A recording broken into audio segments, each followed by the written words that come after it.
gentlemen, I hope you already are done with your breakfast, and we will start our kapihan format. So welcome to the second edition of Breaking in the Morning by IMMAP. This is actually a monthly sort of kapihan type forum where critical issues affecting digital marketing and its practitioners are discussed by a panel of experts with IMMAP members and non-members participating in the forum.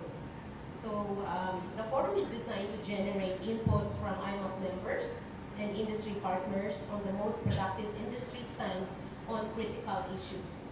This event is organized by IMMAP and with its invaluable support from Adobo Magazine, Business World Online, Cloud Walk Digital, GMA, New Media, ICTV Philippines, and Interaction TV5. So for this morning, our topic is about data privacy law and IP, or intellectual property code. So let's get down to business. I will introduce our panelists and would like to ask them to please come on stage. Okay, so one by one. So first we have attorney or Assistant Secretary Jeronimo C. from the Department of Justice. He is actually the Assistant Secretary for Planning, Management, and MIS.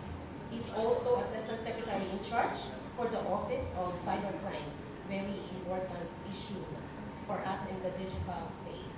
And he's also Assistant Secretary in charge for Office for Competition, and he is Chief Information Officer. So let's welcome Assistant Secretary Jeronimo. And then our second panelist is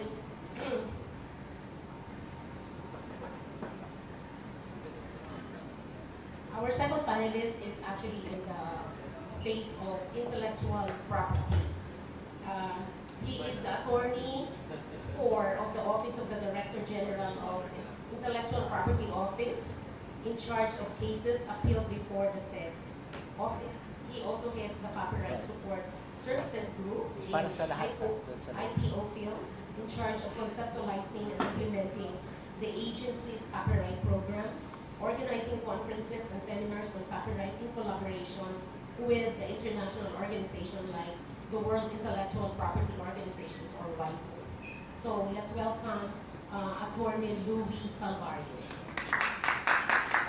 Our reactors for today's forum are actually one coming from IMMAP, who is one of our Let me introduce him properly.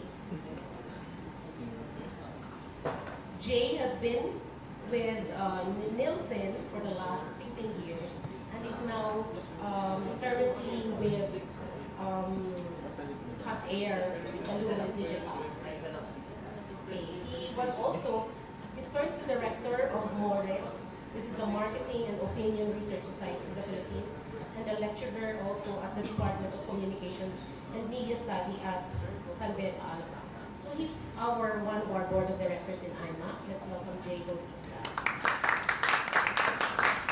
Okay, and our next presenter, or our last panelist, is actually a very familiar face to us. Is very popular, always being interviewed on TV. He's attorney J.J. Dicini. He's a graduate of Harvard University, and is quite known in the University of the Philippines as he's teaching actually cyber law. So attorney J.J. also please.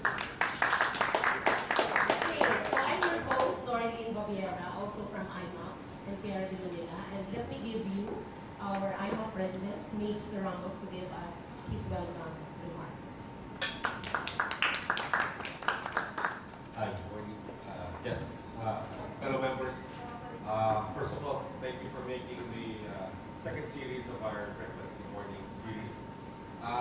When we were conceptualizing this whole event series, we said that let's do it in the morning because it's talagang dedicated. I mean, 8:30 in the morning is quite early for a meeting. So people who come here really want to learn and really want to share, I guess, also what their thoughts are on the pressing issues. So the way IMMAP has envisioned this is that whenever there are hot issues or because of the way that the environment for digital keeps moving, we'd like to be able to be proactive rather than reactive in terms of disseminating information, talking about the issues, and having next steps forward. So from there, well, I think the topic for today is very relevant to us, not only as marketers, but also as consumers. So I won't talk very long. We have a strong panel for you today. So we'll go straight into it, Artie. Welcome. Good morning. Good morning. I'm happy to be here. It's a very nice venue. It's my first time here at the old Swiss Inn. It doesn't look old at all. It's very new. And what's even more surprising is I'm very surprised indeed. I was telling your president that I didn't know IMMAP was a very young organization. I don't think any of you here is more than 30. Wala, no? Very, very young organizations. In the engagements and the presentations I've made the past couple of years, this is probably one of the youngest, no? Aside from the college students. So congratulations to the young organization. I think this is a roadmap for how things can be done. As promised, it will be a short presentation. There are a couple of things that I want to share before that. In the Philippines, our concept of what is private, what is not private, is not something that we have a national consensus on. No, we are a country of chismosos and chismosas. We are a country that there is no secret, and we have this very common term called open secret, which is of course not a secret anymore. It's just something that we don't do. We never had a consensus on what privacy is. We never had the advantage of advanced thinkers from before. Seminal articles like, from a legal perspective, it's always just jeopardized in this right to privacy discourse that started in the States and elsewhere. But in the Philippines, never. We had a couple of case laws, we have a couple of this that touched on privacy. But to say what is private to you, what is private to me, what is private as a consensus, as a social norm, is not something that we have agreed on. And in the sense of the data privacy being the driver of starting this discussion on what is private or not, but coming from a technology data side, it's a beginning. Personally, I don't know whether it's good or bad to have laws legislate data privacy and forming a privacy consensus. I don't know about that. I would rather have organic growth on a national consciousness of the boundaries of privacy or not. Then, if that needs legislation, then we go for it, to make sure that everyone recognizes the minimum. But since it's there, we'll try to look at what the contours of the law.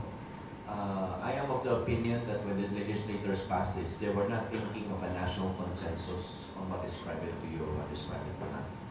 And just to put it into context, when we were younger, we used to have this little game. I don't know if you played it like we did. And this is how we play the game. No? Kung nagkainitan kami ni Louie, what I'll do is I'll extend my hand almost near his face, not touching his face. No? He will also do likewise, on the assumption that whoever moves and hits the other's face is already the aggressor. Do you know that game? Do you know that game? No? Yung naghahawakan kayo, yung ganyan, and they also Louie does that. Huwag kang gumalaw, ha? Natamaan ako. Kung natamaan ako, then I have the right to punch you or hit you back because you hit me. But you see the funny thing is, when you reach your hand like that, what is the measure of breach of space? No? Your handshake, when you make beso, these are all realizations of right of privacy. And this is manifested in cases, for example, when you pick your nose in an elevator, not knowing there's a CCTV. In other countries, if there's a CCTV in public areas, assuming it's a public elevator, it's a public elevator, you're required to post signs that there are CCTVs. Here, you can be doing a lot of private acts not knowing that you've been recorded all this time. No? So don't pick your nose in the elevators. No? Second, remember that Claudine Barreto issue at the airport? This is also one manifestation on the lack of understanding of what is private or not. No? And I always pose this question in terms of journalists to say, does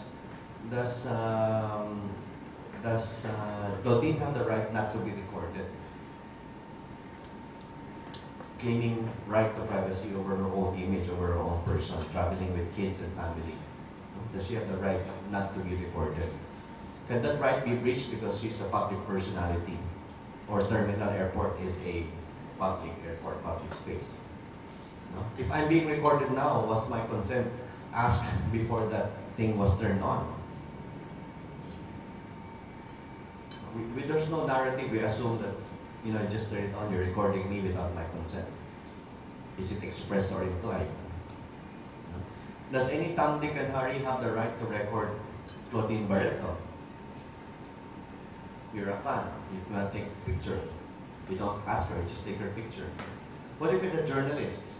Is the right higher because he's a journalist? No? And because of this lack of common understanding of what is private to you, what is private to me, it causes social tension.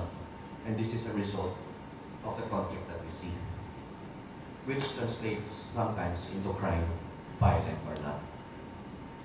We invite somebody into your home. What are the norms of behavior? Does this person go to your fridge, take out a bottle of wine, open it? Baka makatulog kayo sa bahay ninyo. No? These are the levels of privacy. And for us, for a very communal-based society, we don't have this discussion, and it creates, again, as I said, a lot of tension. You won't experience it until you actually go through it. But all these tensions are there because of this absence of consensus. Now, I prepared a very short slide. I will leave this with you. The Data Privacy Act is both complicated and simple. Simple in its structure and the way it's done. It's not difficult. But complicated in the sense that if you want to translate this to actual things, because it merges social behavior, technology, and digitization, it becomes a bit more challenging. I'll skip some of the slides. The title is that. There's an APEC-wide privacy, and this is where it was lifted, to come up with a set of principles. Nothing difficult, nothing different with the principles. I think in terms of drafting principle-based laws, the Philippines is very advanced. No? All you have to do is get the best practices. But of course, the challenge is to nationalize or localize these findings. Okay, I will skip that also. This is something easy. The state policy is also easy, not difficult. Then I'll start with the salient provisions. No? The salient provision always starts with definitional terms, something that we agree on. And to read this law, you can read, of course, the e-commerce app we had before, the cybercrime, for whatever it's worth, look at that. When we designed the three-pronged approach, which is the data privacy, cybercrime, cybersecurity, remember that in 07, before 07, all of these were lumped into one huge IT bill, which was languishing for the past decade or so across many campuses. In 07, we took a strategic direction to say, there's no chance to pass it. We have to educate a lot of people. Let's cut it into three portions. Let's protect what needs to be protected, punish what needs to be punished, which is cybercrime, and then secure what needs to be secured. So that was a three-pronged approach. We were able to pass 2 out of the 3 last year, but unfortunately, somewhere along the line, because of the lack of humility of legislators, they played around with the technically sufficient bill. This is what happens. No? It's like you prepared everything. In fact, during the last the Supreme Court oral argument, I was smiling when Chief Justice Sereno was giving her last call comment and said, Counsel, do you realize that for certain sections, and she mentioned sections 1, 2, 3, X number sections, the language is technically different from the other challenge provisions. Mind you, the challenge provisions in the cybercrime law, none of that came from us in the department. No? It was these insertions, these changes, these consultants who think they know better than 10 years of being in the forefront. These were the things that are being challenged. And if you read the language, even if you're not a lawyer, don't need to be a lawyer, you will see that the writing is just different. No? Between a technically well thought out bill versus something like, do you want this portion? Let's put it. Do you want also this portion? Okay, you put everything in. This has been happening all these years, except that hindi pa sila nasunod. But here with IT, with internet, as a seamless network distributed concept, then you cut it up into a law, sasabog at sasabog. And that's how you see it inserting language, inserting all these provisions. No? So read that in that context, so you'd appreciate all these terms. These are not terms that are taken in isolation or just pulled out of the hat. There's also a Council of Europe Convention on Data Privacy, ETS 183, if I'm not mistaken. That's also a good framework to anchor your data privacy understanding. Again, this is not the first time or the first law that is passed globally. It's something that has been there all this time.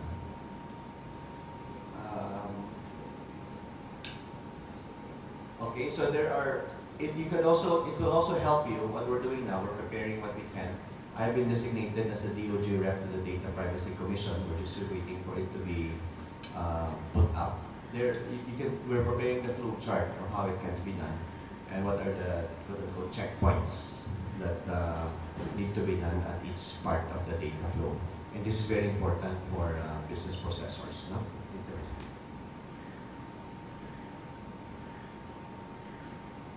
Okay.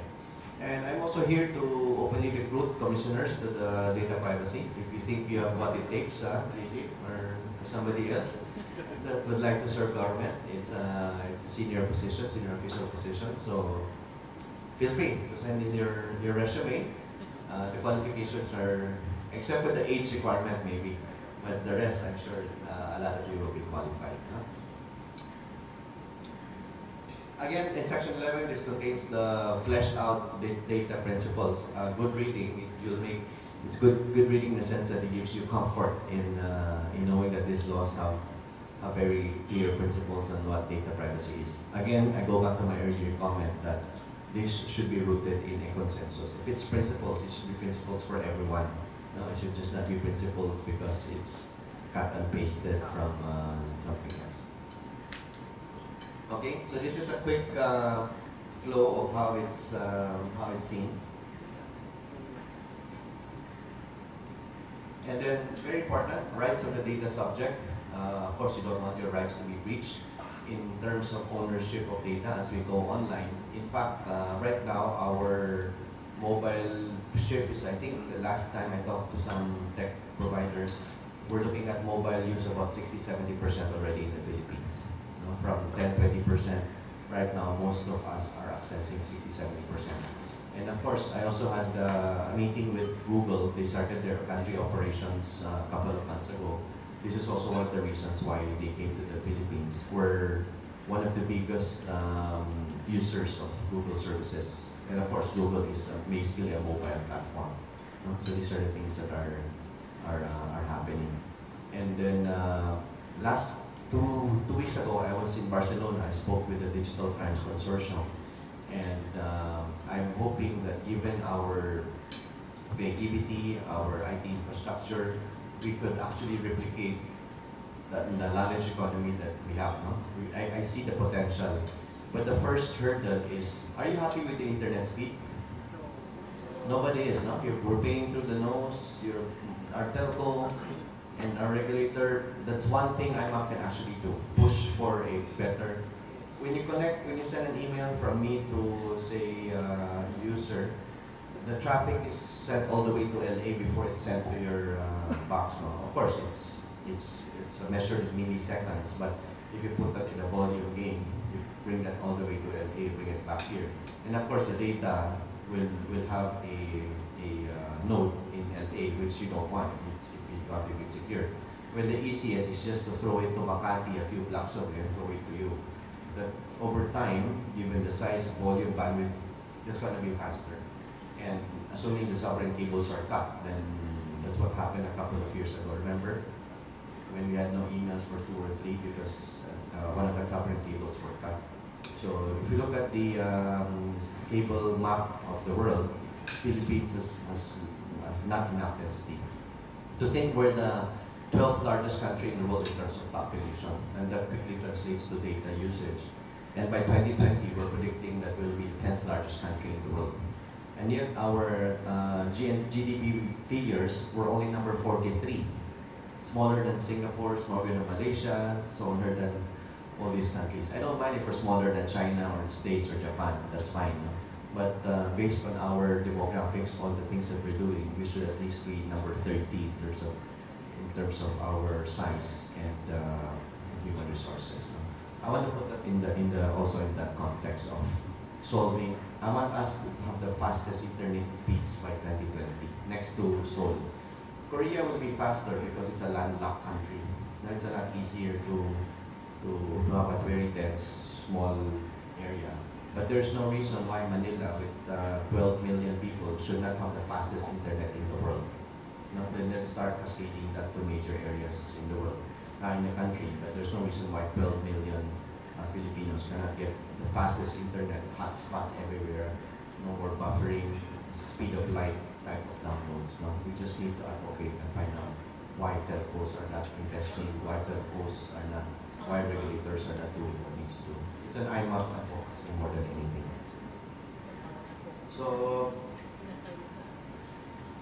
the rest, I think, I don't know if you'd like to look at the penalties, whether you'll be the recipient or the beneficiary of this, I don't know. And my only comment is sometimes the fines and the imprisonment, the Philippine situation is a lot of it is guesswork. Now you just put in X number of years, X number of fines. There's no indexed table of fines. What we're doing in a criminal code, I don't know if you've heard of the criminal, we're writing a new criminal code. You've heard that? We've been at it since 2010, it's a priority project. We're finished with book 1, we're doing book 2. I don't know if there's a separate forum to tell you what it is. A couple of things that you might be interested in. We're abolishing the difference between adultery and concubinage. Now, right now, there's for those of you who are not faithful to your spouse, it's a two-way sword. We're just thinking of marital infidelity as an approach, no? To take away the bias against women. There's an old penal code that punishes dueling, no?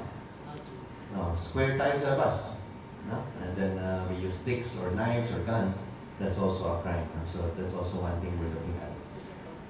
I don't know what you think about yung Keseldran, yung offending religious feelings, whether that should still be the revised penal code or not. No? But these are the things that we're looking at. And it's going to be tech heavy in the sense that we'll keep it simple, we'll keep it ready in any form or format. It can't be just the old revised penal code style. Okay, so that ends my short presentation. I'd be happy to entertain questions here and there, but I'd like to give time to the other panelists as well. Thank you.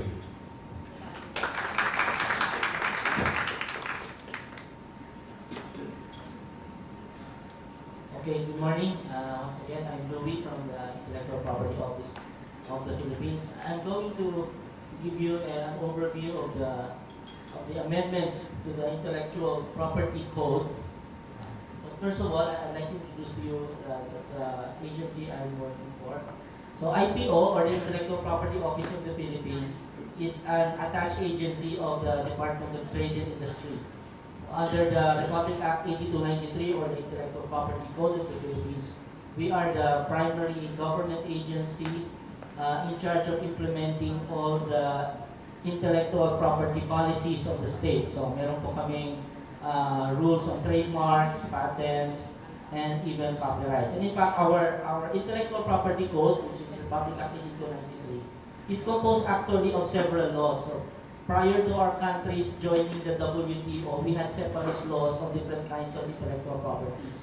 So we have a separate law on trademarks, a separate one on patents, a separate one on copyright. But then since we have acceded and we have joined the World Trade Organization in the mid-90s, we had to update and harmonize our laws with international standards. And so we came up with a code. We unified all the intellectual property laws existent at that time and made it in harmony with the treaties that we have acceded to. And lately, we have amended some portions of this code, of the Intellectual Property Code. And actually, this is now Republic Act 10372. And even before the signing of this bill into law, medyo nagkaroon po ng issue in the blogosphere. May mga sumulat po and express their opinions against the amendments to the IP Code. Ang gist po noon is they thought that the IPO has further restricted our IP laws. So, masyadong naging masyadong naging restrictive ang ating copyright laws that would criminalize some acts which were then perceived as hindi naman siya criminal and yet now criminal na. well, we had to allay the fears of the public, and we had to appear in several interviews in several news stations para sabihin to the public that hindi po, unfounded po itong fears na to. We in fact liberalized the IP code further, and as you shall see, as I go along.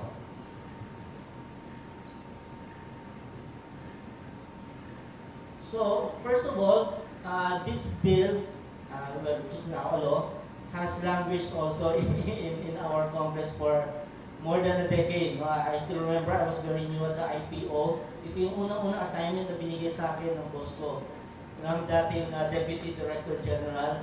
And ngayon ko lang nakita yung aking key result area. But anyway, well, this is a group effort, a team effort. And finally, it has been approved. But our purpose here actually is to balance the rights of creators, publishers, artists to their intellectual property, and at the same time, the right of the public to have access and benefit from these works. Because at the heart of intellectual property protection, at the heart of the intellectual property system of copyright, is a balancing of interest principle. So, the intellectual property system is not there merely to benefit the copyright or the IPR or intellectual property right holder, but the purpose actually of the state granting protection to this intellectual creation is in order that in these intellectual creations will be able to benefit the entire society, specifically yung people who need to have access to knowledge, like the academe, the researchers, people who need to have access to innovation, etc. So ito po yung what is at the back of our heads when we try to amend the IP code. Because initially, IPO was not the one who really pushed for this bill. Initially, this bill was made just in order to implement our treaty commitments in a treaty which is known as the WIPO Internet Treaties. WIPO referring to the World Intellectual Property Organizations. But since we're at it and andun na nga kami IPO, so we made it a point na not only will we make these amendments be an implementation of our treaty commitment, but also to improve the law itself, to make it work not only for the copyright holders, but also for the Philippine society in general. Now, first of all, ano bang pinag-uusapan dito sa amendments? Most of the amendments that we introduced in the Intellectual Property Code affect that portion of the IP code which is called the copyright law. And copyright refers to rights given by the state to the owners of original literary and artistic works. So I have here flash on the board what these works are. It could refer to music, could refer to audiovisual works, could refer to books. It could refer to designs, to even technical drawings like architects' plates or designs of articles of manufacture, and even in the Philippines, computer programs. Now, there are several sectors that will actually be affected or benefited by this amendment to the IP code. So, una-una muna, the academe. Then we also have the creative industries. Then there's a specific provision that will benefit visually impaired persons. Then of course, brand owners will be affected and benefited also. And authors, artists, creators, book publishers, performers, and even returning residents or OFWs.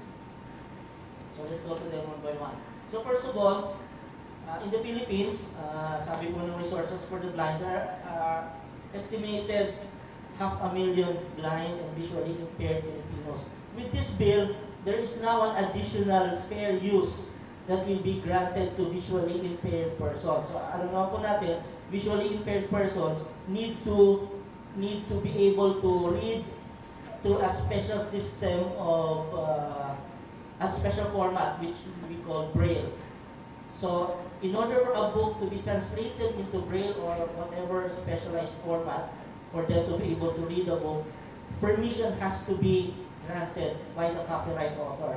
And this makes Braille works now very expensive. So with this amendment to the IP code, it's already a fair use. So they need not seek from the copyright holder. So long as yung books will not be commercially, it's not for commercial purposes, and it is really for the purpose of making the blind have access to these literary and artistic works, then pwede na po siya under the present IP code. And this is actually not only in the Philippines, there is an international clamor for this, and in fact a treaty is being prepared in the World Intellectual Property Organization precisely to formalize this fair use for the visually impaired. Next we have, well, right now under our office we have a Bureau of Trademarks and Bureau of Patents, but we do not have a Bureau of Copyright. Now, in an early study conducted by the World Intellectual Property Organization sometime in the early 2000s, it was shown that copyright-based industries contribute 4.82% to the GDP.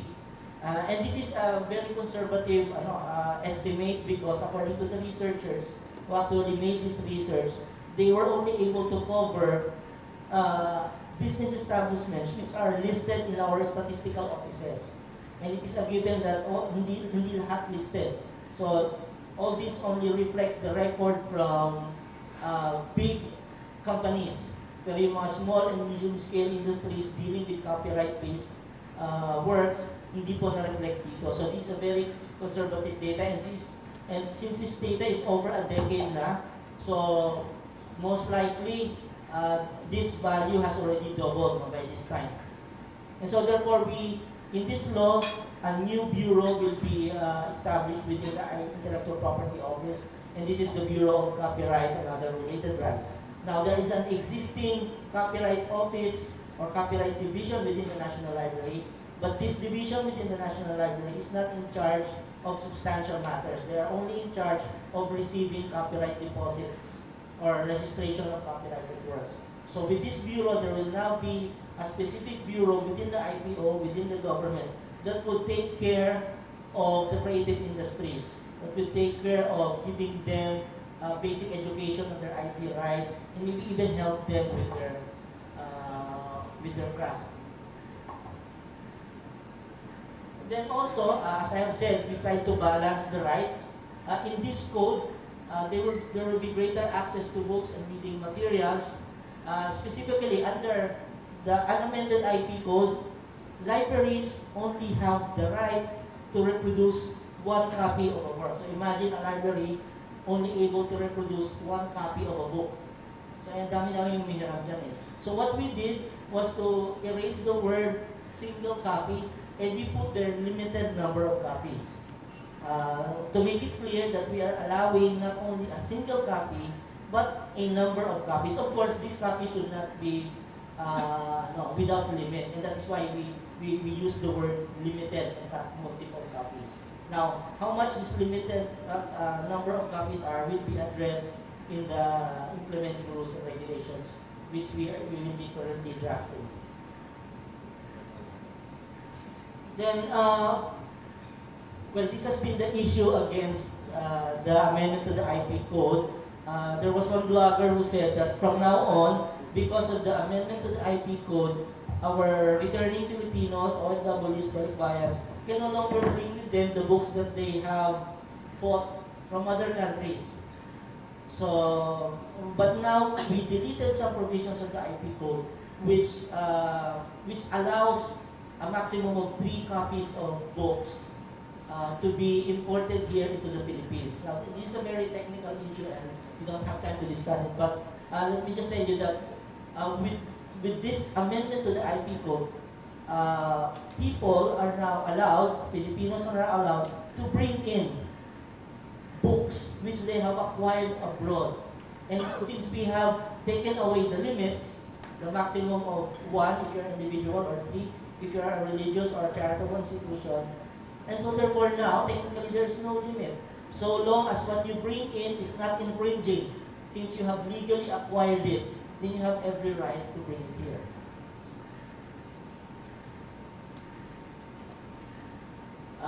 the amendment will also benefit the different sectors. So right now, we have what we call in existence collective management organizations. I don't know if you have heard of them. Collective management organizations are societies of artists which take care of enforcing their intellectual property rights or copyright for them. So if you've heard, for music, if you've heard of PhilSCAP, Philippine Society of Composers, Authors, and Publishers. So if you are a user of a musical work which is within the repertoire of PhilSCAP, then PhilSCAP will send their representative to your office and they will negotiate and they will try to license you for your music usage. So if you're an advertising company, then you will use certain music which are owned or assigned to PhilSCAP, then you would have to seek a license from PhilSCAP. We also have other collecting agencies for other sectors of copyright, like book authors and publishers. They have PhilPols. For visual artists, we have PhilPado, etc. But then the problem is, under the unamended IP code, the IPO does not have any control over these groups.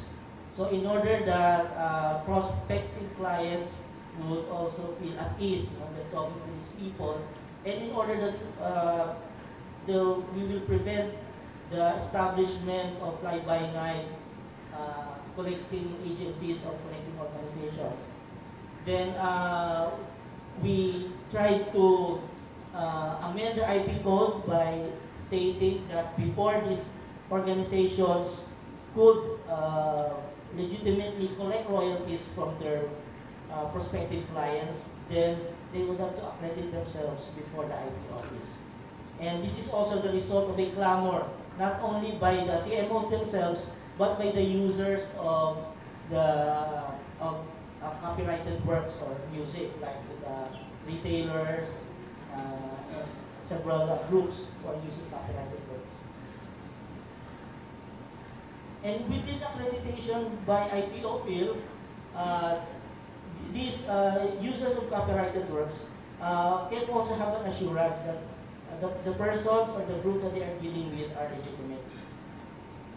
And also the amendment to this code will benefit our audiovisual performers, those who perform in television and in film, because before this amendment, only performances in sound recordings are protected explicitly in the code. So right now, pati na rin yung mga artista na performing in film and on television will be protected under the code. And of course, academia will also be benefited. And right now, there is a requirement for institutes of higher learning to adopt their own intellectual property policies within their school. So usually kasi nagkakaroon ng issue yan within the school, who owns a research, who benefits from the research, how much royalties do they share, etc. So with an IP policy within a certain school, then that problem will be solved already.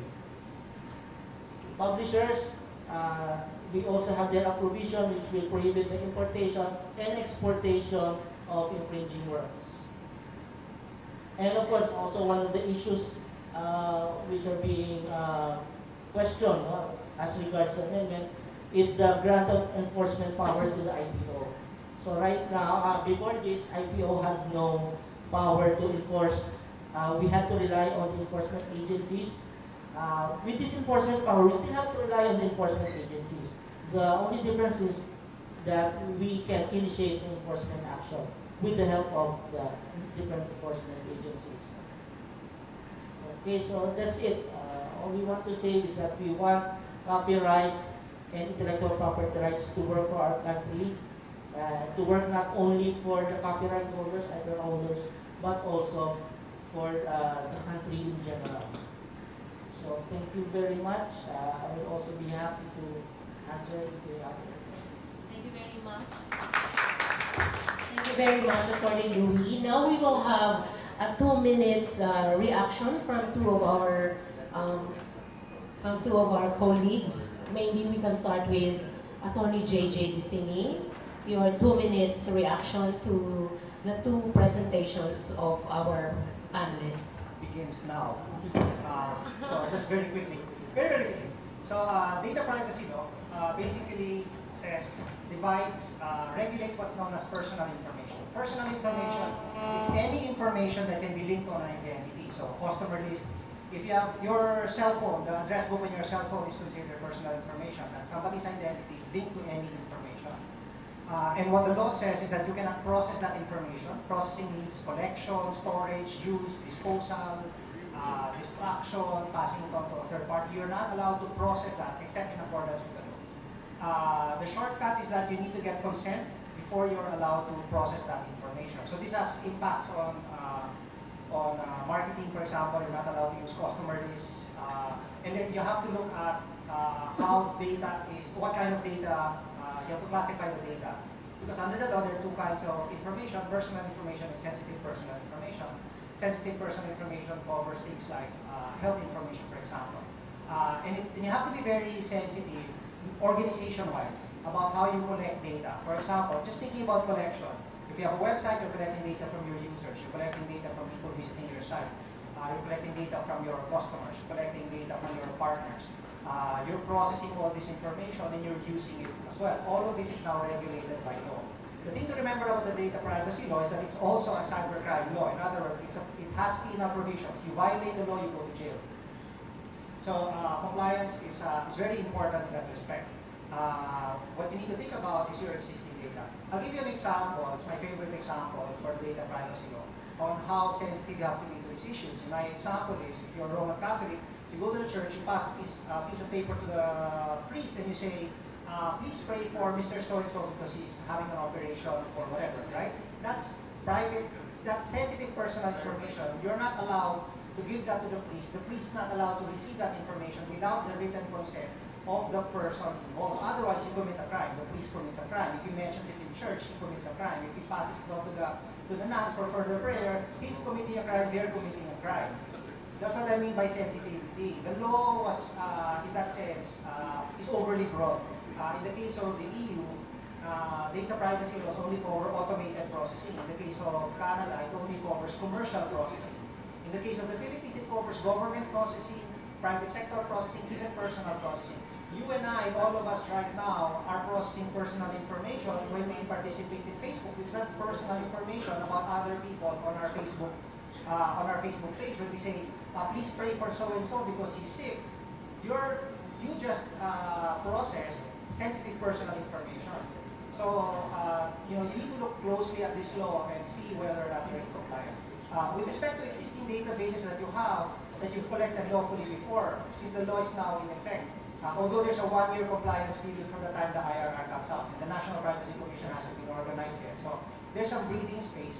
Still, when the law kicks in, you have to make sure that your existing database, your continued use, so you can keep it. But if you're going to use it further after the law kicks in, then you have to make sure you're compliant with the law. Okay, so I skip now to the intellectual property amendments. Two things should worry us about this law. Only me. Once again. Mostly one thing na lang. No time. Vicarious liability. Under this law, if you are, we were discussing this now. So everyone here is in internet marketing and mobile marketing. Now, let's say there's something copyrighted on the advertising material that you're working on, right? And you did not get consent. So your use of it in the ad campaign constitutes copyright infringement. Now, typically the one who violates copyright is the person who's actually doing the infringement. In this case, the client, because it's their ad campaign. They're the ones making the copy. Now, there's something new right now that was put into the amendment known as vicarious liability. So even if you're not the one committing the infringement, if you benefit from the infringement,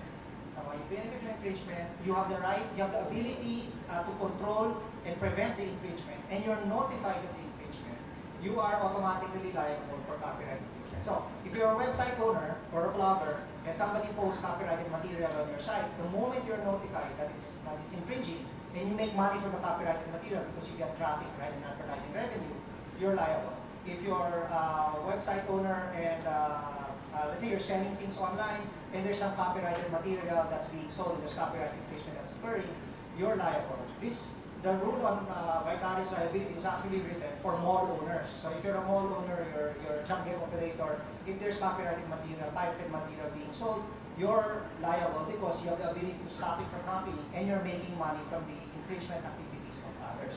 Now, from the standpoint of an internet marketer, the principle can be applied to you. That even though you're not the one committing the infringement, it's your client, the fact that you made money because you're paid for the internet advertising campaign. And you have the ability to prevent that infringement from happening. The notification by the copyright owner may impose liability to you. And that goes on to the next issue about the enforcement, because now the IP office has the right to enforce. And I think the problematic thing about the vicarious liability is that, and I hope it will be fixed in the IRR, is that you are not allowed, so liability attaches from notification. The proper rule would have been, when you are notified, you should be given 1 or 2 days to take corrective action. In other words, you're notified that there's infringement, and then you take it down. This is the notice and take down rule that they have in the US, the DMCA. Our law, as written now, does not have that. The moment you're notified, you're liable.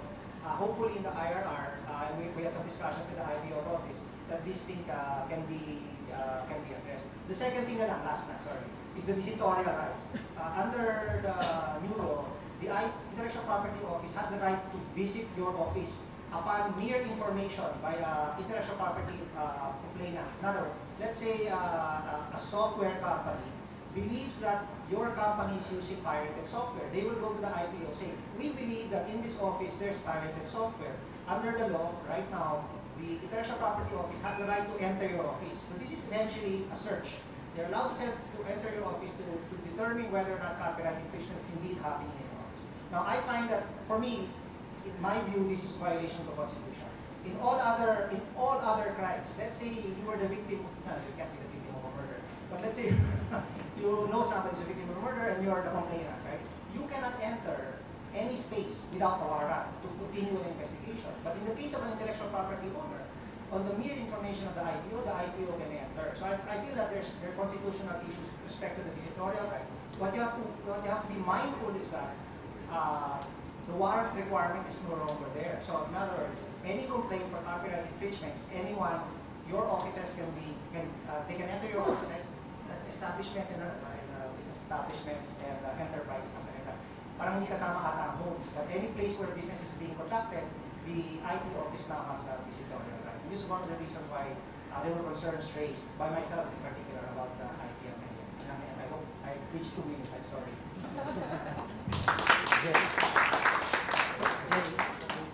Jay.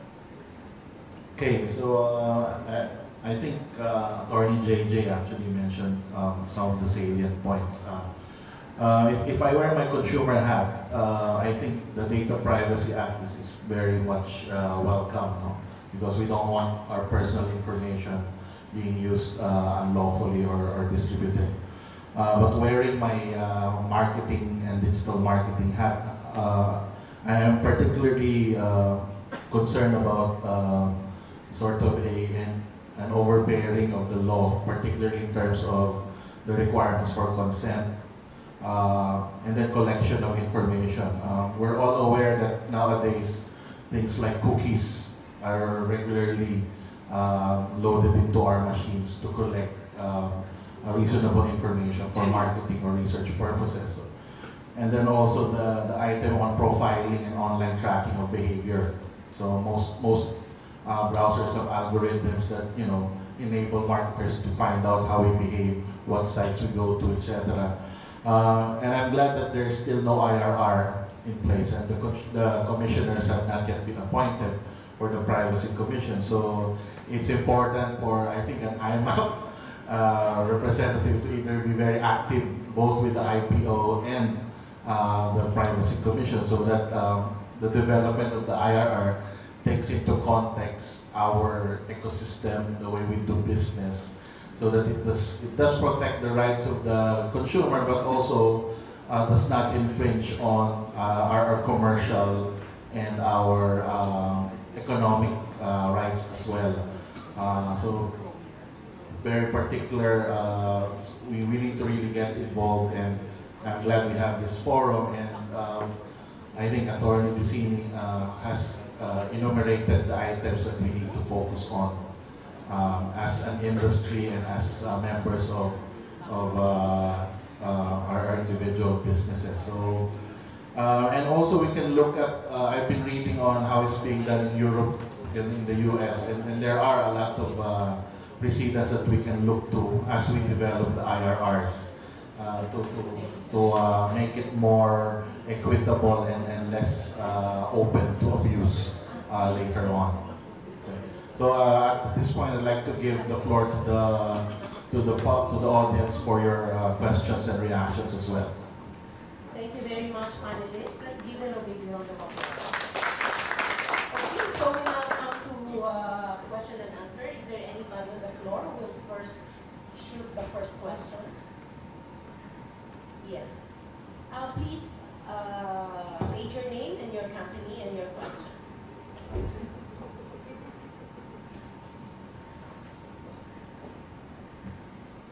Good morning. I'm Camille Regalado from McCann World Group. I have a question related to intellectual property. So right now, present in our contracts is a clause protecting us against liability for IP infringement. So if in the case that that intellectual property is infringed upon third party's intellectual property, we have a clause that would protect the agency from being liable if it was the fault of the advertiser. If they provided information that led us to this type of campaign and a third party's intellectual property was infringed upon. Now I know that you mentioned vicarious liability.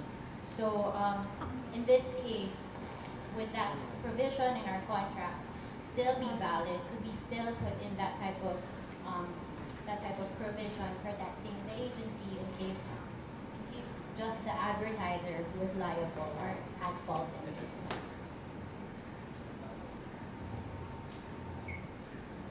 Well, technically, in law, every law should be read into every contract. So, if there's a new law that is created, then naturally, it will have to be applied to all circumstances. Now, ito namang secondary liability, as Attorney Dicini has mentioned, originally ito nga this was made for mall owners.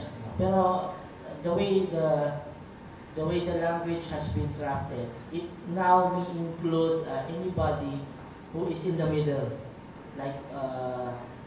Well, the intention here was actually to make clearer that provision in the IP code, which makes liable for copyright infringement anybody who is aiding or abetting copyright infringement. And this is one way to clarify matters. So the new law now says that if you benefit from the infringing activity and you have control over the people who actually committed the infringing activity. But so long as you are notified of their infringing activity, then you could be liable for copyright infringement. So, although I respect Attorney Dicini, but I beg to disagree, you will not be automatically liable naman. So, somebody had to file a case against you for copyright infringement based on this ground of secondary liability. They would have to prove their case that indeed you benefited from it, that indeed you had control over these people, and that you were duly notified. Now, the concerns addressed by Attorney Dicini and those who are conscientiously objecting to these provisions will actually be addressed in the implementing rules and regulations. So we will craft the implementing rules and regulations so that we will be able to apply or implement this law in a very just manner na hindi naman makaparusahan automatically whoever is in that situation. So we have to consider all your business practices, all your how you do business, etc. And that is why the IPO will be opening our offices when it's time now for us to do our implementing rules and regulations. We'll be inviting all concerned sectors, so that the way the law will be implemented would be in accordance with current business practices na hindi naman illegal. We just had to do this kasi nga infringement right now is being committed not only by the persons who committed the infringement themselves, but with the help of other institutions or other people. This issue had to be addressed. Okay, I have also to answer your question. Yes, thank you. Can I ask one more? Can I just take a crack at that question? I think the question you're asking is, are you liable despite the fact that this clause is in your contract? Right? That clause in your contract is an indemnity clause. Essentially, if you are sued for copyright infringement because of the infringement done by your client, then your client will pay any damages you may suffer as a result.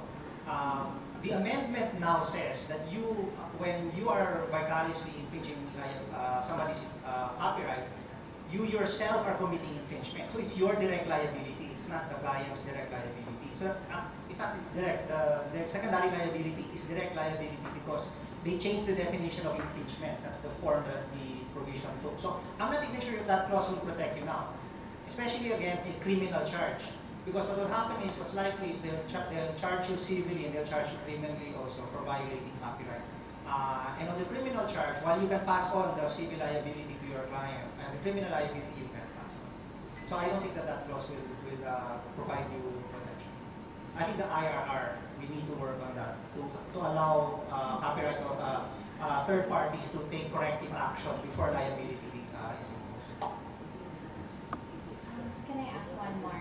This is in relation to cybercrime. We have sort of viral campaigns and things that we do that are just posted on Facebook or just through memes, things like that, but then they lead to a brand strategy. I'm wondering right now if would it be infringing on data privacy? Would we still need consent to broach on the privacy of the viewer, of the audience? In those cases, like they're just ads that come up on your feed, but you didn't have any consent for that. So would there be any implication in the cybercrime?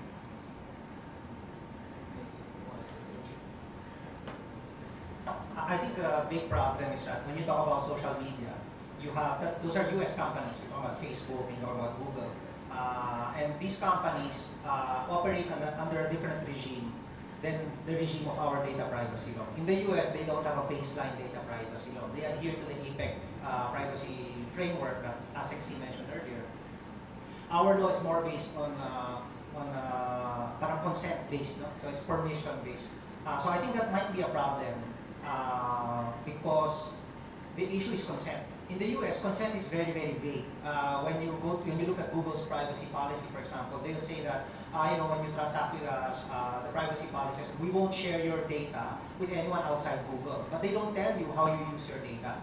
Now, whether or not that kind of consent is sufficient under Philippine law, because our law says specific informed consent. In other words, if you read that strictly, what that means is that when you get the consent of the data subject, you have to tell it, okay, you're going to enter into an agreement with us. We're going to tell you how we're going to use your data. We're going to sell it to third parties.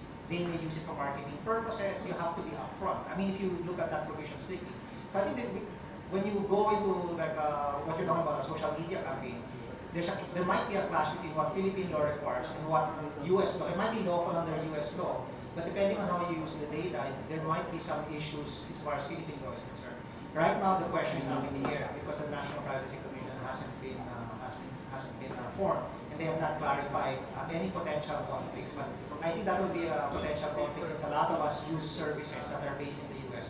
And the privacy law in the U.S. is still sort of up in the air. In fact, today there was I think you must have read it in the papers, the Federal Trade Commission fined Google $7 million because of the illegal gathering of Wi-Fi information and the Google vehicle, Google Maps project.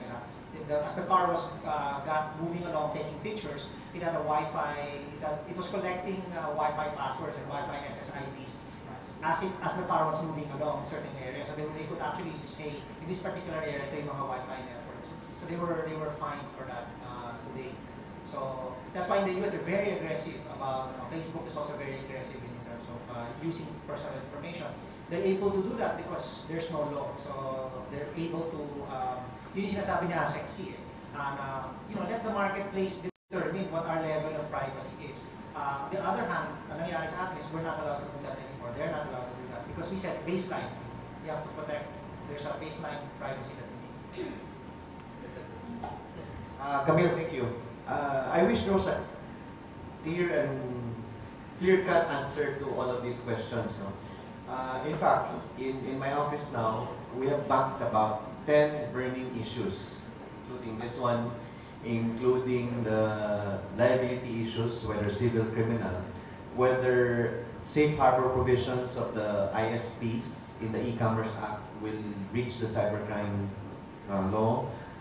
A very big question on taxing jurisdiction. No? I will work with that in the BIR. The big weakness we have in the Philippines is we have, well, assuming the laws are average, no, not bad laws, then we have implementing rules and regulations to clarify. But we stop there. What I would want to see, because of the new technology, new media, and hopefully new thinking, it's the mindset we're fighting all this time. No? It's our old mindsets. I would like to see guidance notes. No?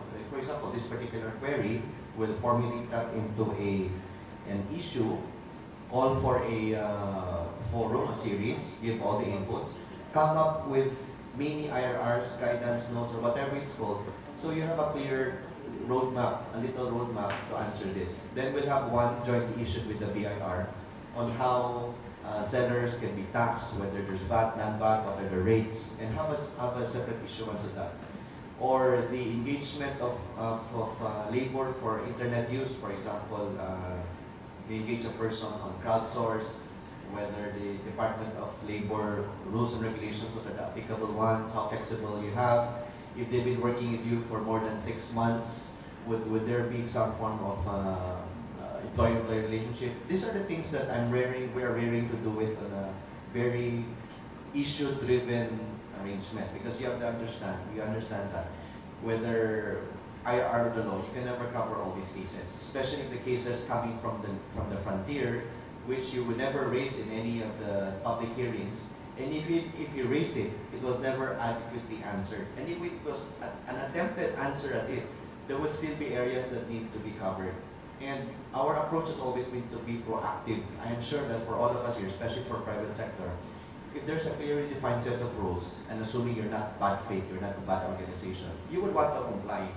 Instead of what's happening now, you're left at the guessing, you get an opinion from your counsel, get a second opinion, you do it, and yet you're still not sure whether you're compliant, and after that, there's a fallout, and you'd be liable for this and that, you'd have governance risk, you'd have reputational liabilities, which is totally uncalled for.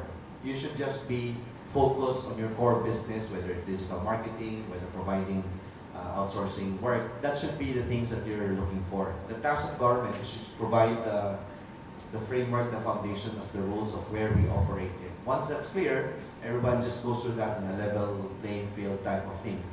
Then we go. But the good thing about why we always come out to hear IMMAP is this issue that you talk, if you feel strongly about it, put that in a little caselet. I don't need a 10-page, 20-page thing. What is the issue? Why is it a concern? What are your recommendations? Send it to me. As soon as the TRO is lifted, as soon as we have everything in place, hopefully soon, but if not, it's a lifetime effort, we'll translate what we talked about into this guidance notes that we're conceptualizing. And that will be very consultative, not BICAM type secret thing. It's going to be, in fact, we're developing a very basic software that all the laws that we have now in the DOJ, because we're the principal law agencies, would like to post it and open it to crowdsourcing comments. No, and this is something that we've always advocated for. But of course, even in the DOJ, we have old mindsets to fight the challenge. No? But I don't see, if we're commenting on anything under the sun, I don't know why we can't comment on our own laws and wait for hearings to be conducted for you to go all the way to Batasan, all the way to go to the Senate, for you to have a little say about this. No? Of course, there will always be the contravidas, the pasaway, posting this and that. But the risk of shutting out a good, valid opinion is never more important than anything at this time. And the technology is available. So I don't know how this will take shape, couple of months, but be assured that this is something that we'd like to do. And our track record in passing the bills and laws, today is March 14. It could be a watershed event for IMMAP for you to get involved in a very specific way. And if you have ideas, concerns, other issues, keep on engagement. I don't see this as a one-time breakfast forum, but as a continuing dialogue to make sure that your concerns is something we can already provide proactively. So we prevent a lot of cases, a lot of heartaches and lost revenues and resources, and make the lawyers richer than necessary.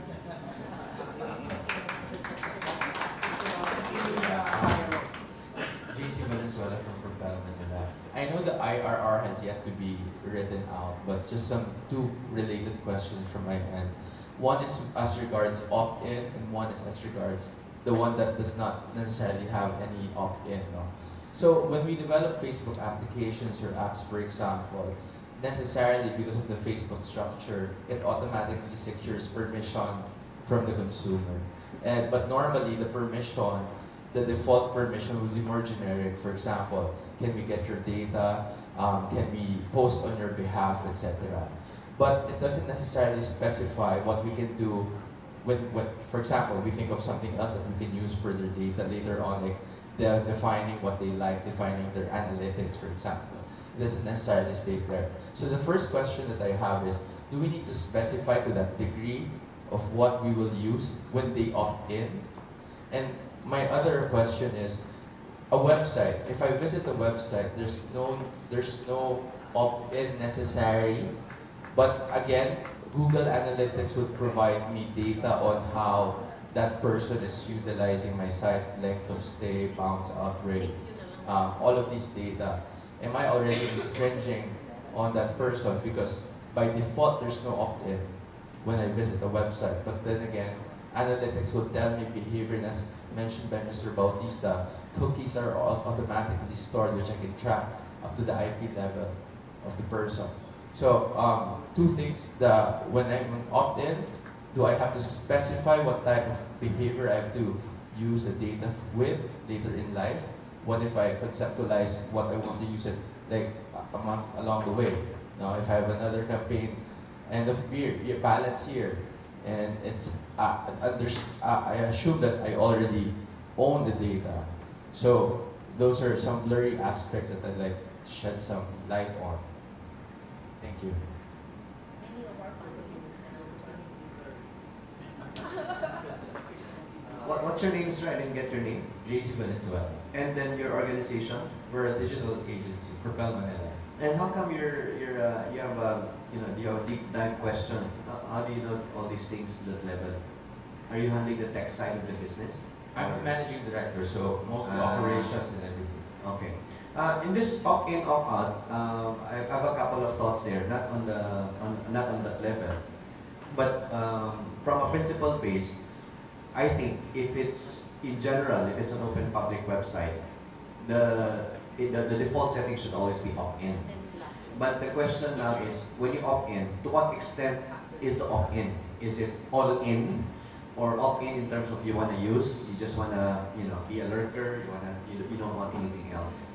I agree that there is a need for clarity, but if you go through the different platforms, of course, Facebook being one of the quote-unquote bad boys in terms of getting data. Worldwide, there's still no consensus on that, no? Because you can think of it as a hybrid. It's public in the sense that if you have 800 million to a billion users, it's as public as any platform. But it's private in the sense that it's a private company with its public that's immaterial.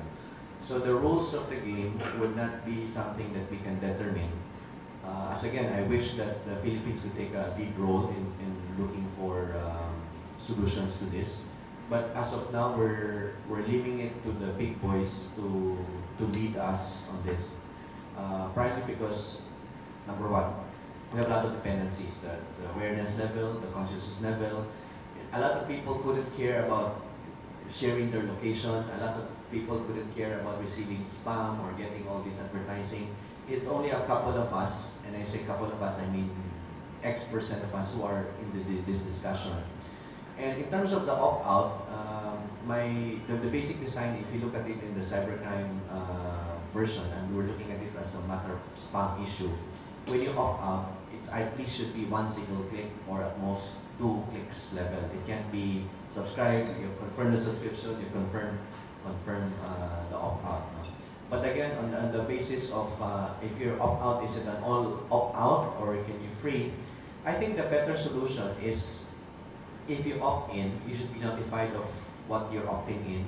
And every couple of cycles, let's say monthly or whatever it is, you should get a notification on what is being shared with you. It can't be just one opt-in you don't know, and forever that's your default mode. No?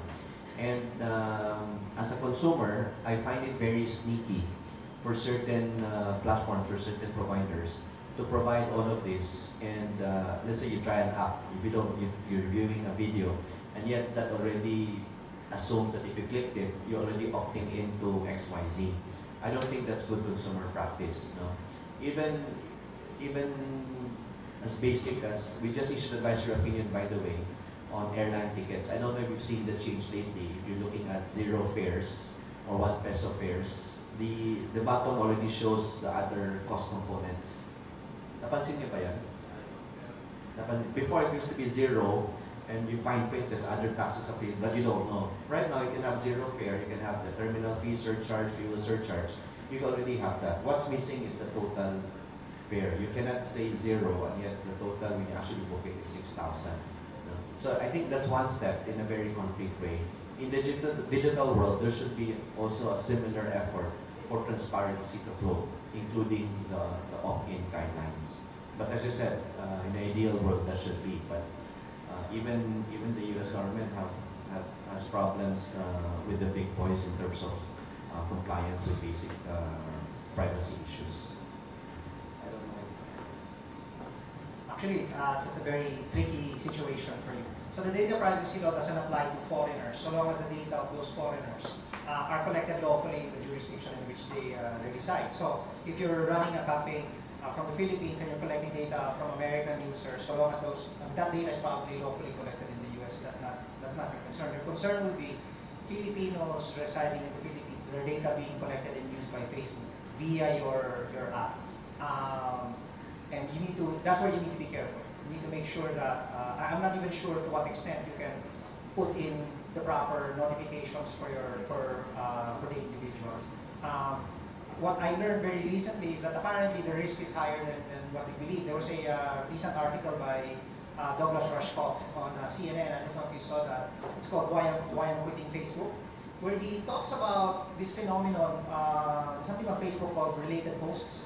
And apparently, he was seeing people liking his friends, liking certain things that were inconsistent. For example, he had an environmentalist friend liking Shell. They would never like Shell because environmental. And apparently, when you like a friend's like, right?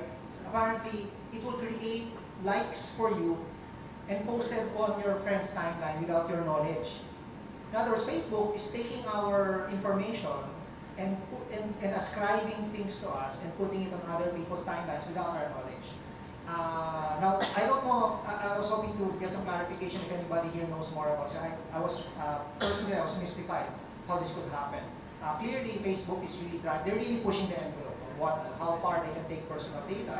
But this is one of those things where because Facebook does this, it might not be valid under Philippine law. And because you wrote an API that allows them to do this by extension, then you might make yourself liable as a result here, right, from Filipino users. So that I think is going to be one of the major problems since we're relying on a foreign platform. So maybe the answer to that problem is for somebody to build a Philippine-based social network platform that complies with Philippine data privacy laws, or maybe Facebook can have a certain flavor here. Because you want to avoid these kinds of situations where you're trying to do an ad campaign, and then it turns out somebody will file a case against you saying that my personal information, because of your platform, was used in a particular way that is inconsistent with the law.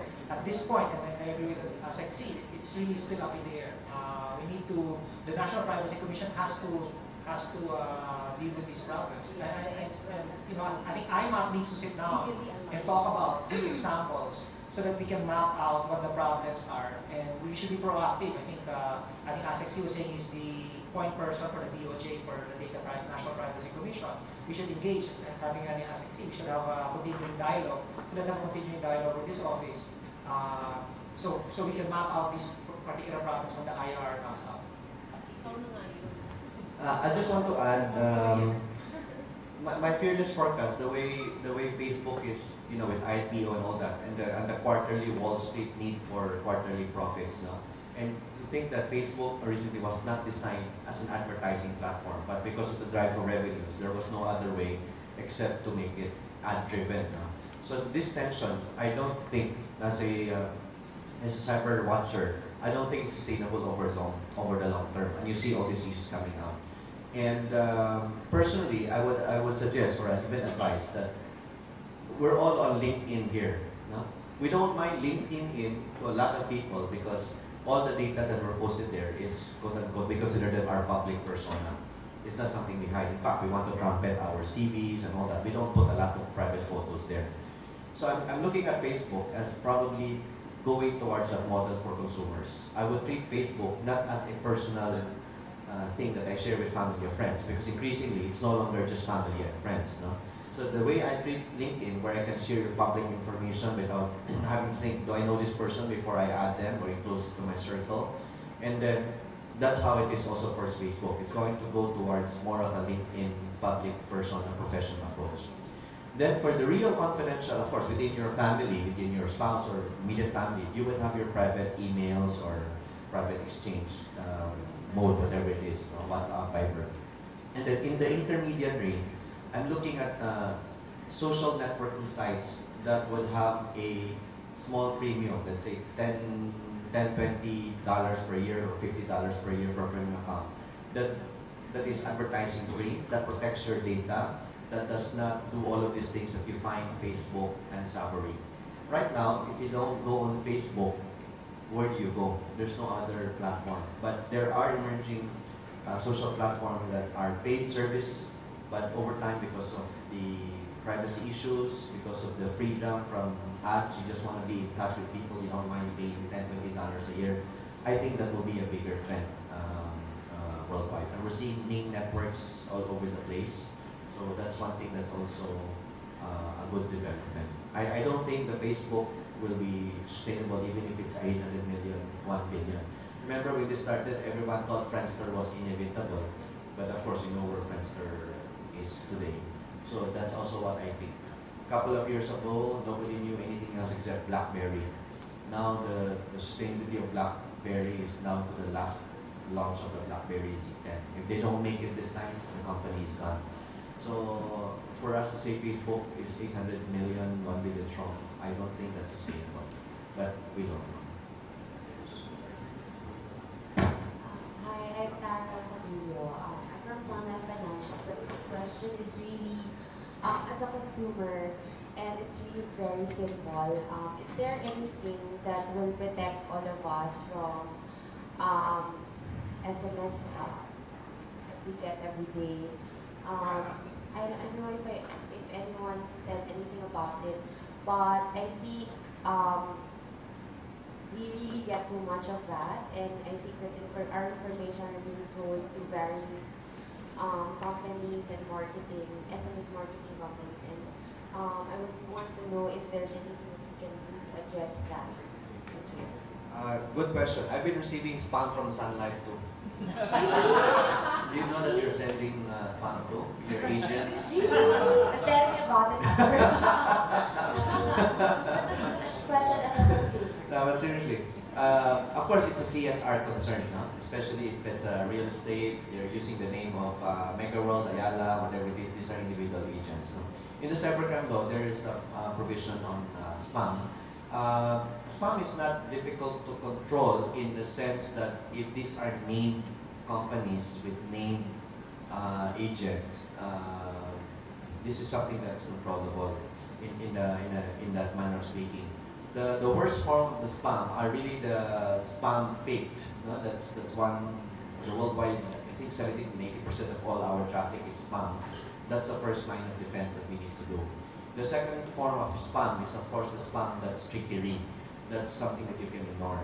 But if your concern is towards the quote-unquote legit spams, marketing from IMMAP or putting up with candidates, Pulse Asia and all that, it's something that will take a concerted effort. You can't go against people filing cases or putting all these emails or these telephone numbers in a huge blacklist or something. It's going to be very, very long. So if there's a concern on legit, quote-unquote spams coming from legit companies, then that's a different track altogether. But the whole point of the cybercrime is to fight spam at that level, the mindless sending of all of these that splatters the network. But you know why it's called spam in the first place, no? I know for a fact that information, mobile information will be used because someone took sent me a proposal also that says that this number of people or this demographic subscribers, Muslim subscribers will be targeted. So I was thinking I might be a part of that. It's not I wasn't asked if I wanted to be soon or to get texts about wars. Correct, correct. So you have to do it both ways. That's why I started with the statement that I'm getting sunlighting, because if you don't want it on a consumer level, on an institutional level, you shouldn't be sending it. If you talk to a broker and then she's been sending all of these things, how does he feel about receiving all of the marketing also from other companies that are not related to him? So it's I think bottom line, it's a golden rule aspect. But of course, if you're dealing with bad people, then it's the same question of why people violate laws. And so it goes back to that social question. The difficulty is, of course, the magnification of this because of the technology, the ease of it, and the low barrier. You can just send it without practically at no cost. Let's add something. I just want to add something. Just related to a question that was asked earlier. So the data privacy law refers to, regulates data which is linked to an identity. So if the data is anonymized, like traffic data, if it's anonymized, it's not covered by the law. So you're allowed to use that. Mga analytics data, so long as they're not linked to an identity. In other words, you cannot say that this person did that in a particular. And by anonymized, meaning you're not allowed, you can't link that information. Let's say you have the IP address, but you're the ISP, and based on the IP address, you can find out who it is. Then that's still personal information. But if you're somebody you can't know based on the information, if you don't know who it is, you cannot know who it is, then it's considered anonymized information and not regulated. So for purposes of research, marketing, you're still allowed to do that. So you're only talking about data that's not anonymized. And on the SMS, I recall the NTC has a, I think when I went to the NTC last time on sa lobby, there's an SMS hotline. Now, I don't know if you want to complain there because baka naman pag nag-complain ka doon, makakonfirm nila na live yung number mo. And that's really the problem with this SMS spam, never reply. Because the moment you reply, it confirms to them that that number is good. And once it's confirmed, it gets on another list, and that list is more expensive than, might be more expensive than the one that was offered to you. So never reply. Some of these are random number generators, you just keep sending. They're pinging the system, finding out kung ano may, sino mag-respond. Cash loans, di ba? Madami. We will be entertaining 2 more questions. But we would welcome your questions online. Email us your questions, your cases as suggested by ASEC, which we will compile and forward to the concerned parties. Thank you. Hi, good morning. I'm Fatty from Newarks. As the advertising side, I just wanted to ask if we're creating content that we're giving out on Facebook as Facebook posts. I have a question regarding iconic, famous icons. Like for example, say if it's going to be the Independence Day, and then we're going to roll out illustrations of Katipuneros, famous ones, of Andres Bonifacio, and the heroes. Are we allowed to use that? And second, what about famous artwork? Like say, if I'm, for example, I'm selling clothes, and then I create a post, say Mona Lisa wearing my brand. What are the implications of that? And something. Thank you. Hello. Okay. So it depends if the creative work is still under copyright. So, and how long does copyright last? It is from the lifetime of the author plus 50 years after his death in Philippine law. Pag US work yan or European, lifetime of the author plus 70 years after his death. So, kung kinuha mo from the internet or anywhere else is still under copyright, then you're duty bound to first seek the permission of whoever owns the copyright. Generally, it's the natural person who made the work. So if it's a song, then it's a composer. If it's a painting, then it's a painter. If it is a photograph, then whoever who shot the photograph, he is the copyright owner, unless he has assigned his rights. So the general rule is seek permission, especially if you're going to use it commercially. No, kung personal use, okay lang, pero pag commercial, hindi lang. Mona Lisa, yes. Mona Lisa is no longer under copyright, so you can do anything with it. And also, I'd like to add, we have what we call the Art Standards Council, wherein we have guidelines for arts. Like, for example, national emblems, they're not allowed to be used in our art materials, because of sense of respect. So you have to review our Art Standards Council regulations because there are certain guidelines there allowable for our art materials. That's why IMMAP also is trying to become, or we have become a member of the Art Standards Council, the ASC, because your arts now is going to be screened prior, it's going to be live, or it's going to undergo post-evaluation of your arts, and then there will be sanctions as well by the ASC. That's under the advertising industry of the Philippines. Okay? Okay. I think we have, for the interest of time management, we have your question and her question, and then we wrap up. Thank you.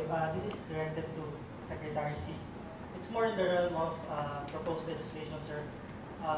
It's regarding issues of transnational concerns. I know we have this development of new laws that you have in place right now, but the problem really is how do we enforce these laws of data privacy when it comes to Facebook? All these websites which are operating abroad, like the vicarious liability, for example. How do you enforce that with Amazon, with all these websites based abroad? It might be true that in the same way that the Filipino websites are doing the same violation that's being committed abroad. So it's a matter of a personal concern of mine, sir. And how does the DOJ and our current agencies are planning to address this issue? That's a very fitting last two questions. It's a very good question because remember when this whole cybercrime issue broke out, I'm sure you had your thoughts. By the way, overall, are you supportive of the, nothing personal, are you supporting the cybercrime legislation overall?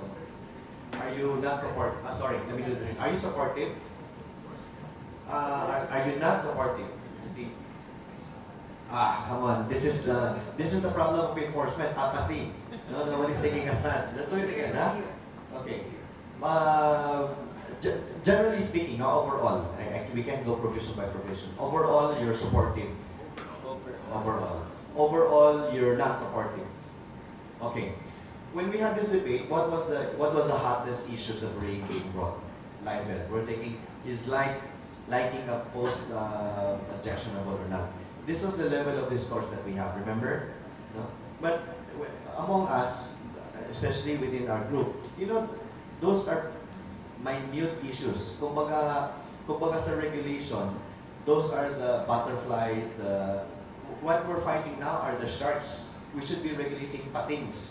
Transnational organized crime, large-scale DDoS attacks that happened to Estonia, anonymous hackers, state actors, bringing down the whole IT infrastructure of the country, shutting out the revenues for 3 days. Can you imagine all of this, whether from Eastern Europe, China, or Singapore? These are the turnkey issues, and yet our discourse is like libel. Yun yung level ng concerns natin, no? Which is very unfortunate, as I said, because the real point of cybercrime is really a criminal enforcement. And to bring home the point, we still have the problem of the big six. Who are the big six? Ortega killing, Palparan, the Magian case, we have the 6 cases which are still open.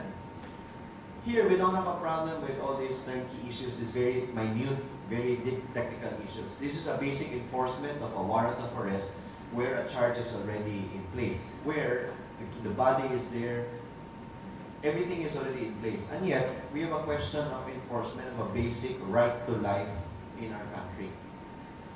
Now, this is the huge gap that we are facing system-wide.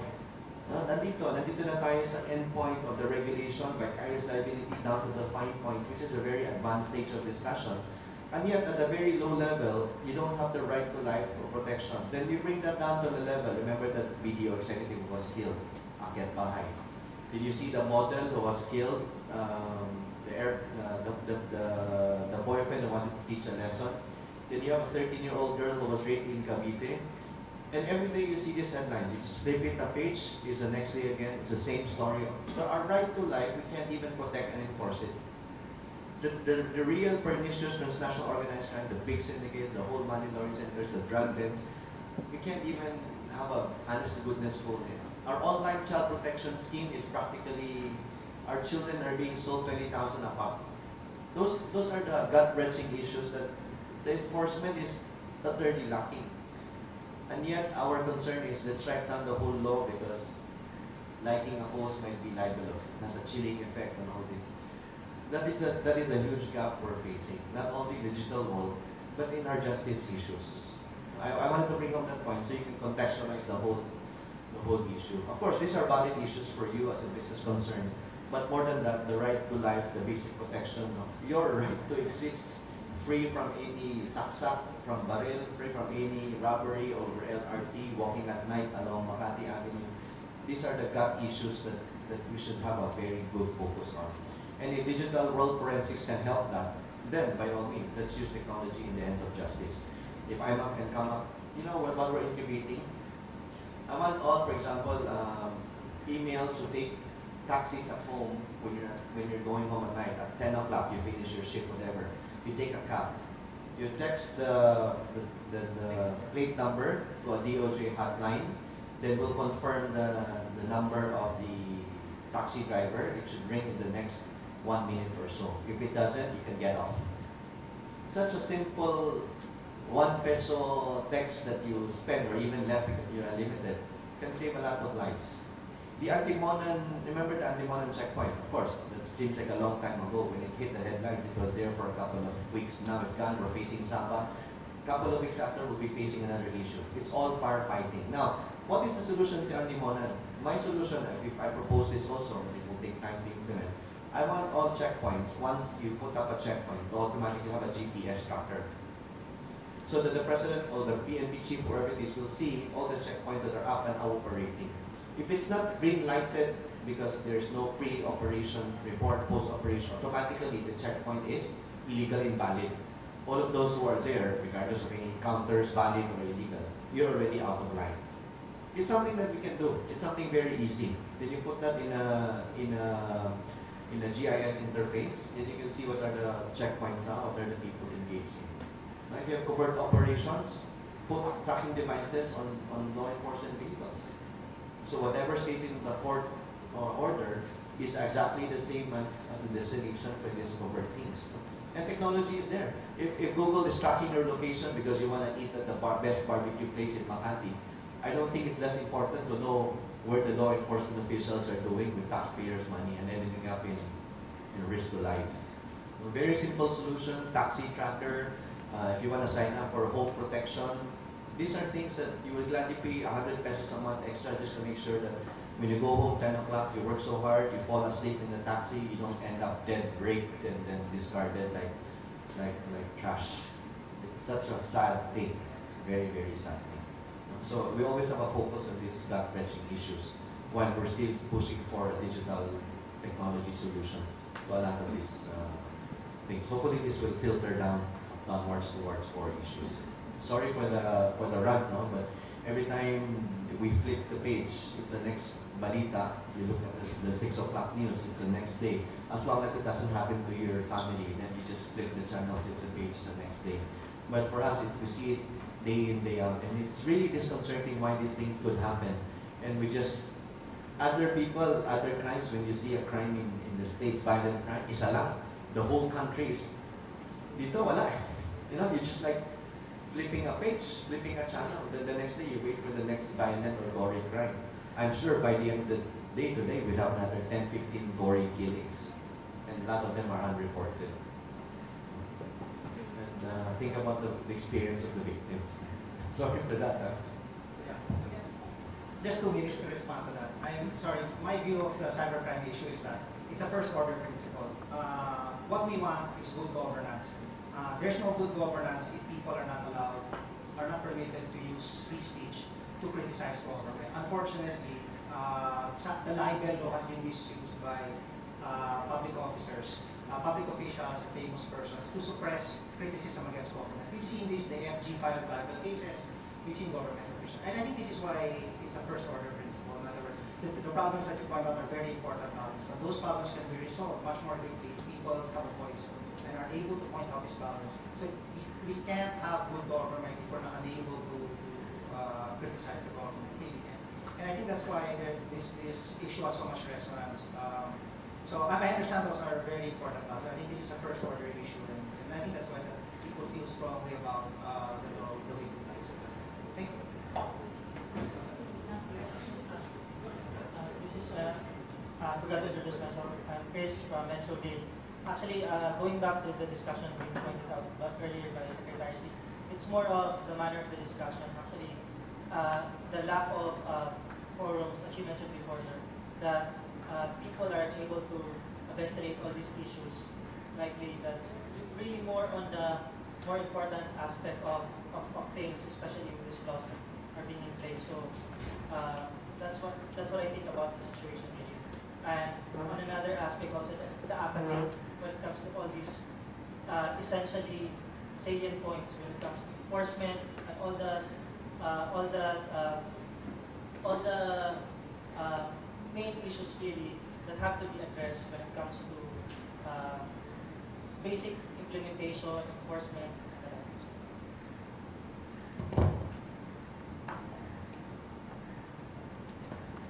Hello, I'm Jack Kahayan of Propel Manila, also the digital agency. So this is regarding to digital marketing and the fan pages, because we also, as what he has shared previously, we publish content for our communities, right? And in some cases, we publish material that is outsourced, like we put references.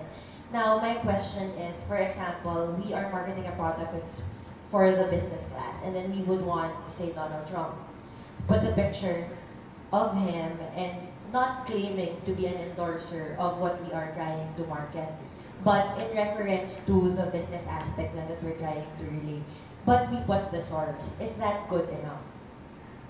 Is that good enough, Puba? And in terms of using also soundtracks, citing the sources, we would like to know also if that's enough. And in manipulation of images, if we take something, say, from the net, and then our artist manipulates it in such a way, now we use that as the base material, but we implement our certain changes that makes it her own creative art already.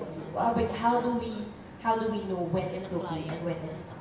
Okay, because there's no copyright is from the moment of creation, and there's no registry for copyright. Everything you have to assume everything is copyrighted.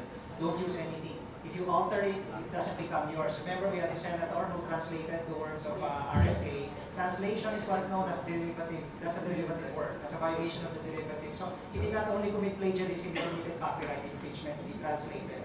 So just because you alter something, even if you put things together, if all of those are copyrighted items, what you create is itself infringing.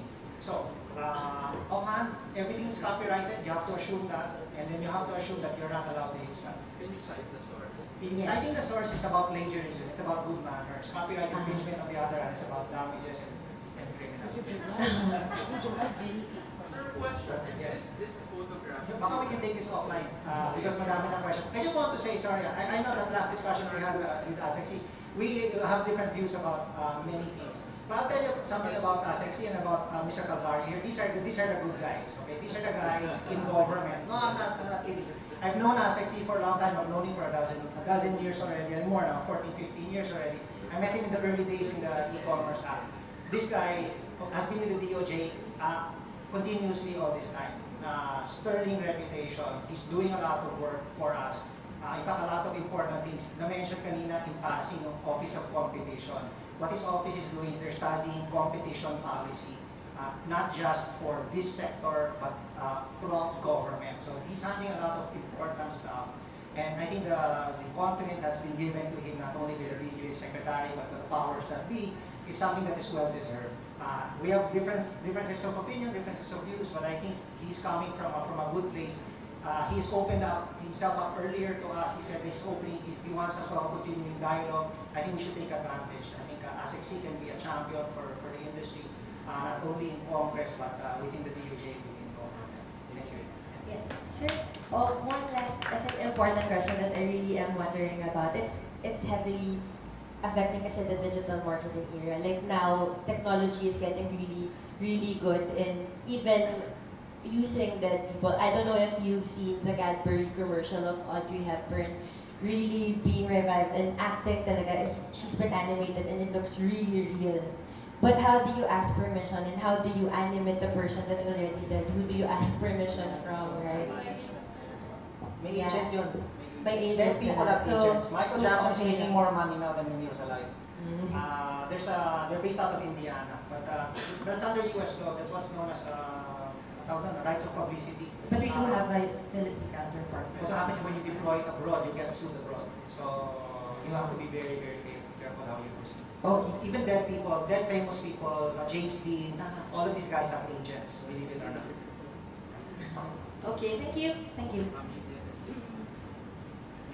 Okay. If there are other concerns and questions that you might clarify, please email our secretariat, the IMMAP secretariat Danny here, so he can elevate it to the panelists. So, for today's forum, in behalf of IMMAP, we'd like to thank our panelists, ASEC C, and also Attorney Louie, Attorney JJ, and Jay for sharing your insights with us today. So there are just several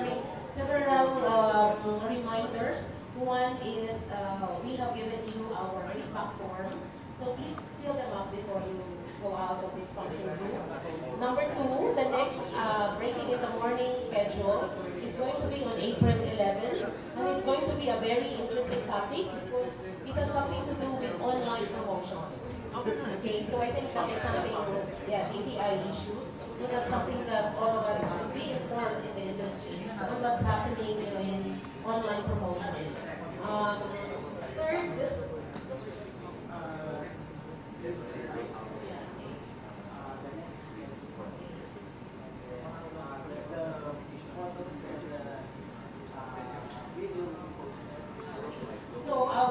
we are on live stream actually via ICTV or NowPlanet, but we're going to have photos and videos that's going to be posted in the videos next week. The videos now is next week. Also, for those of you who would like to get presentation materials of our panelists, please email Danny here, our secretariat. He's going to reply back to you and give you those materials. Okay, so with all of that, I'd like to thank everybody for coming, and we hope you will find this forum insightful and enriching. Thank you so much.